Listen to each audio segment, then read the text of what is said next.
Log entry year 3036. I have recovered a control unit from the ruins of 2026.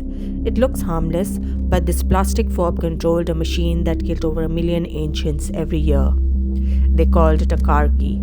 It ignited an internal combustion engine. The ancients sat inside 2-ton metal projectiles, exploding liquid fuel to move. And the insane part, they stirred them manually. No AI grid, no safety lock, just human reflexes and adrenaline. I thought it was a death wish, but I realized this was their only taste of true autonomy. They could turn this key and just vanish. No tracking, no trace. I am quarantining this. The concept of unmonitored travel is a Class A felony in 3036. If you want to see the highways they worshipped, initiate the uplink now.